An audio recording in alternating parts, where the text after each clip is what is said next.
और हमारे पास साफ पैसे नहीं, हम केस कहाँ से। आपने लिखा कि चाल चलन खराब होता है। हाँ, उसकी आदतें नहीं सही है सर।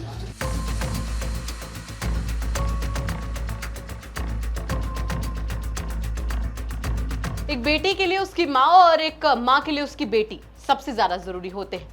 हमने हमेशा देखा है कि माँ और बेटी में बहुत प्यार होता है, लेकिन क्या हो अगर हम आपको बताएं कि एक माँ ही थाने पहुंचती है और रो रो कर कहती है कि मुझे मेरी बेटी फंसा देगी। जी हाँ, ठीक सुना आपने। नमस्कार, बहुत स्वागत है आपका यूपी तक में। मैं हूं आपके साथ गुरांशी श्रीवास्तव। आप देख रहे हैं हमारा खास कार्यक्रम द बिग क्राइम स्टोरी।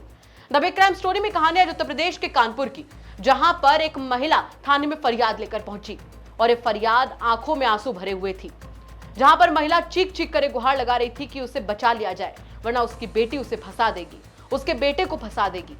और इसके साथ ही एक मां आरोप लगा रही है कि उसकी बेटी का चाल चलन ठीक नहीं है।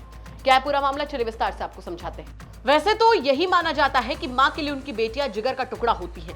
मां उनके लिए अपनी जान भी न्यौछावर कर देती है, लेकिन कानपुर में मामला उल्टा है। आपको विश्वास भले ही ना हो, लेकिन यहाँ एक मां खुद अपनी ही बेटी की शिकायत करने के लिए पुलिस कमिश्नर के ऑफिस पहुंच गई, क्योंकि मां के मुताबिक उनकी बेटी का चाल चलन ठीक नहीं है। इसलिए पहले पति ने तलाक दिया और अब वो किसी दूसरे लड़के से ताल्लुक रखती है।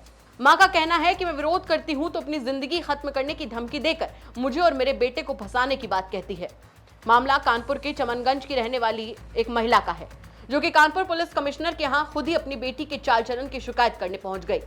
पुलिस कमिश्नर के स्टाफ ऑफिसर अशोक कुमार सिंह से मुलाकात करके उन्होंने एप्लीकेशन दी और आरोप लगाया कि उन्होंने अपनी बेटी की शादी 6 साल पहले जहानाबाद में रहने वाले एक शख्स से की थी।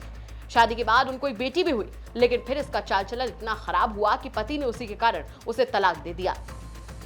पूरे मामले पर महिला रो रो कर अपनी बात कह रही है। क्या कुछ कहना है पीड़ित महिला का, चलिए सुनवाते हैं आपको। बस हम ये चाहते हैं मेरी बेटी हमको परेशान न करे, फंसाए ना किसी को। क्या कहती है? बस फंसाए ना, धमकी देती है। क्या? करती कुछ नहीं है, धमकी देती है कि हम ये खा लेंगे, इधर चले जाएंगे, उधर चले जाएंगे, ये करती है।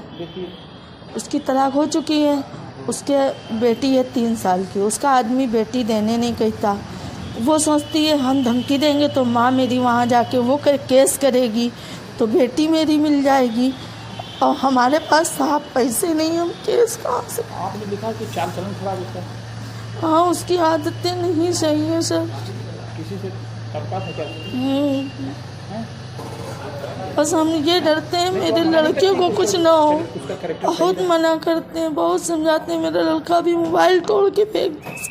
वही पूरे मामले पर पुलिस की तरफ से क्या कुछ जानकारी दी गई, वो भी सुनिए आप। आज जन सुनवाई के दौरान एक मां जो पीड़ित थीं वो आई थी। उनका ये कहना है कि उनकी बेटी से विवाद है, उनकी बेटी तलाकशुदा है और उनकी बेटी झूठे मुकदमे में फंसाने के लिए उनको बार बार धमकी देती है कि मैं जहर खा करके आत्महत्या कर लूँगी।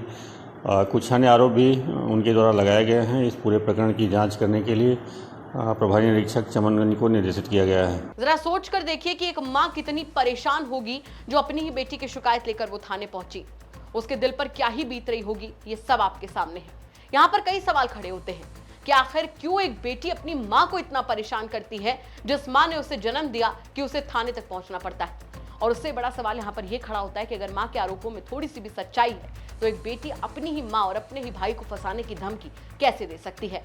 इन तमाम सवालों के साथ आपको छोड़कर जा रहे हैं। साथ ही आपसे भी कहना चाहेंगे कि अगर आपके आसपास के इलाके में कोई ऐसी बड़ी घटना होती है जो कि क्राइम की एक बड़ी खबर बन सकती है, तो हमें कमेंट करके जरूर बताइएगा। हम उसकी तह तक जाएंगे, उसके बाद में उसे खबर के तौर पर आप तक जरूर पहुंचाएंगे। नमस्कार।